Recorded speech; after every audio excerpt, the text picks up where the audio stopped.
এখন থেকে আপনার প্রিয় সিরিয়ালগুলো ফ্রিতে দেখুন এক্সক্লুসিভলি শুধুমাত্র সান নেক্সটে। এখনই অ্যাপ ডাউনলোড করুন। ভালো বাবা, আমার মন বলছে আমাদের এই কোটেশনের খবরটা এই বাড়ি থেকেই লিক হয়েছে দেব বর্মন ফার্মাসিউটিক্যালসের কাছে। ডালি এত কনফিডেন্টলি কথাগুলো বলছে কি করে? তাহলে কি ও কিছু জেনে গেছে? ডালি, সরি আমি একটু ইন্টারাপ্ট করলাম। ডালি, আমার কি মনে হচ্ছে জানিস তো, তুই একটা সিম্পল ব্যাপারকে নিয়ে অযথা সন্দেহ করছিস।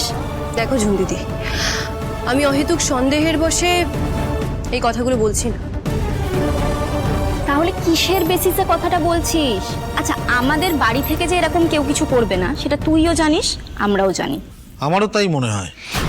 এই বাড়িতে এমন কে আছে যে ব্যবসার ক্ষতি চাইবে বল? ভালো বাবা,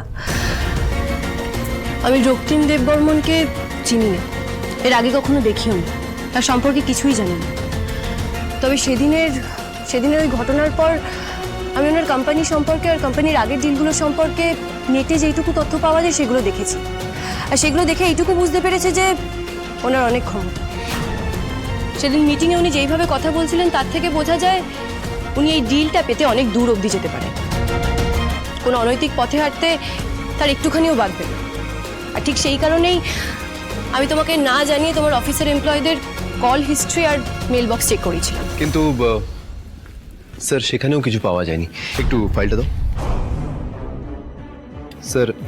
এটা আমার আর ডালির কল লগ এবং মেল বক্সের প্রিন্ট আউট। এটা থেকে এটা প্রুভ হচ্ছে যে স্যার আমাদের মধ্যে কেউই মিস্টার দেব বর্মনের সাথে যোগাযোগ করেনি।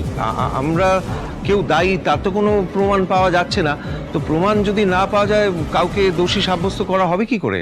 আমি জানি মামু, আর ঠিক সেই কারণেই প্রমাণ জোগাড় করতে হবে। অফিসের এমপ্লয়িরা তাদের নির্দোষ প্রমাণ করে দিয়েছে। আমি আর সৌরভও নিজেদের কল লগ আর মেল হিস্ট্রি দিয়ে দিয়েছি। এবার বাকি রইলে তুমি আর ভালো বাবা।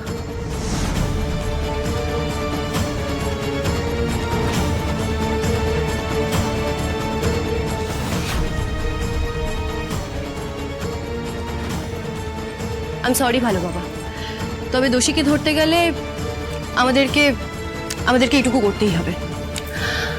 আমাকে তোমাদের কল লগ আর মেল হিস্ট্রি চেক করতে হবে। এটা কি মানেটা কি? এটা তো আমাকে চূড়ান্ত অপমান করা হচ্ছে। ডিলটার সঙ্গে আমার কোনো সম্পর্ক নেই, তাহলে আমার নামটা আসছে কি করে? আমার মনে আছে মামা, সেদিন যখন আমি আর ভালো বাবা এই ডিলটা সম্পর্কে ড্রয়িংয়ে কথা বলছিলাম তখন তুমিও ড্রয়িংয়ে এসেছিলে। কি তাই তো? আমি কি করে আসবো? আমি কখনোই আসতে পারিনি। এসেছিলে মামু, তুমি এসেছিলে। আমি স্পষ্ট তোমার ড্রয়িং থেকে বেরিয়ে যেতে দেখেছি।